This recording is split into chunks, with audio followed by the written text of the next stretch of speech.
Final Fantasy XV is absolutely packed full of odes to previous Final Fantasy games, probably more than any other game in the franchise. Some of these odes are front and centre, such as the appearance of Cid, who's also a mechanic and even acts as the grandfather to Cindy, who of course was called Sydney in the Japanese version. Chocobos, who have been a staple in the franchise since Final Fantasy II and can even be raced, offering up a nice little throwback to Final Fantasy VII. Moogles of course appear after what seems like the most trivial public debacle when they appear in the smallest of small roles, a combat aid provided by Iris. And Biggs and his wonderful companion Wedge, who appear as part of Aranel Highwind's crew and are of course an ode to Biggs and Wedge from the original Star Wars. Then we have the slightly more subtle ones, such as Prompto's humming the classic Victory theme and singing the Chocobo theme, through to Diamond Weapon and that crafty foe Ultros who appear in Kingsglaive. And of course the last chapter of the game is called World of Ruin. But then there's the ones that go a little bit deeper, that you really have to hunt around for, and even if you're paying attention, you might still not catch on. That's what we're going to be talking about today. My name is Daryl, and here are 5 things in Final Fantasy XV that you probably didn't notice, starting with Ramuh's Staff. This one has actually been floating around since the days of episode Dusky, which was scarily almost 2 years ago now, but it's still quite apparent that not many people have noticed the rather cool ode to Final Fantasy X that appears on Ramuh's staff. Ramuh is of course a rather badass guy who has a strong affinity with lightning, and he's been a main staple in the Final Fantasy franchise since way back as far as Final Fantasy III.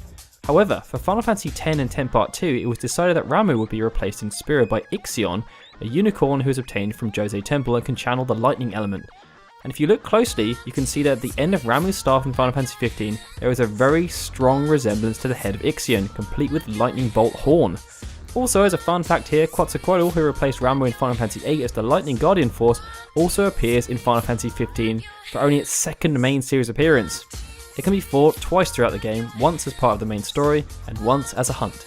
Next up we have fishing rods and fishing reels. Fishing is of course one of Noctis' favourite pastimes, and there are quite a few different pieces of equipment you can pick up to help you catch the biggest fish out there. But did you know that quite a few of these reference previous Final Fantasy games and not always in obvious ways? When looking at rods we have Mindbreaker, which is a two-handed weapon used by conjurers in Final Fantasy XIV, Hellblaster, an enemy technique in Final Fantasy XII used by Oz and its rare hunt relative Grimalkin, Butterfly Edge, of course a sword used by Cloud Strife that can be purchased from Cosmo Canyon, and also a weapon that is used by Rem in Type 0. Then we've got the reels. Here we have the Accubans, an enemy from Final Fantasy XIV that's found on the Bloodshore, Fomalhaut, the ultimate gun in Final Fantasy XII, also the Marksman's Aeonic legendary weapon in Final Fantasy XI, and one of Saz's weapons in Final Fantasy XIII. Then we've got the Nereid, an ice elemental boss who appears in Final Fantasy V alongside Triton and Phobos, and lastly we have Limlaeon, one of the 12 deities from Final Fantasy XIV. She commands the element of wind and is the guardian of Limsa Lominsa. Now I do appreciate that some of these like Fomalhaut and Nereid may be referencing other things. For example, Fomalhaut is also the brightest star in the constellation of Pisces Astrinus, and the Nereid are also sea nymphs. But I'd like to keep the faith here and really hope that they are referencing previous things from Final Fantasy. Third on the list we have Banora White. This one isn't all that hidden, but it's very subtle. On one of Hammerhead's advertising billboards there's a massive sign advertising Banora White. It has the caption always natural, always stylish, and if you've never played Crisis Core Final Fantasy VII before, this will have zero meaning whatsoever. You see, in Crisis Core, the Banora White, which is also known as the Dumb Apple, grows on trees which bear fruit at random times of the year, and the best tree for this was found in ground that belonged to Genesis' father. Pretty meaningless in relation to Final Fantasy XV until you remember that Hajime Tabata is also the director of Crisis Core. Fourth, we have the breaking of the third wall for the Kingdom Hearts franchise. Now, throughout the game there are plenty of lines of dialogue from the gang that reference popular culture. These relate to Futurama all the way through to Raiders of the Lost Ark, but one of the lines that gets said is a particular nod to another Square Enix franchise. When attempting to open the first of the massive locked doors, Noctis says, "No dice, won't budge." Ignis responds by saying, "For every lock there exists a key," which leads to Prompto saying, or like a magical key that can unlock any door, like from the video games. It's very subtle and could easily go over your head the first time you hear it, but it's a very clear ode to the Kingdom Hearts franchise, which of course is also having a rather important anniversary celebration this year. Last but not least, we have the fact that the in-game characters do promotional poses.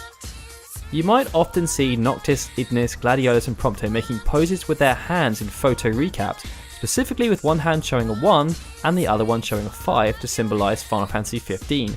This was actually something that was started by the developers and was part of the promotional campaign for the game. For anyone who was there, you might even remember that it made an appearance during our third fan gathering back in September 2016. Big thanks to Likey from the Final Fantasy UK fans Facebook community for drawing this one to our attention. It's a pretty sweet catch and it's rather random. So that's 5 little things you probably didn't notice in Final Fantasy 15. Are there any you feel we missed out? Let us know in the comments below. Also, be sure to head over to our Patreon at patreon.com/FFUnion to find out how you can support our channel and even get your name at the end of the show like these awesome guys. And also, as always, if you enjoyed the video, please be sure to hit that like button and subscribe. Thanks for watching guys, this is Daryl signing out. See you next time.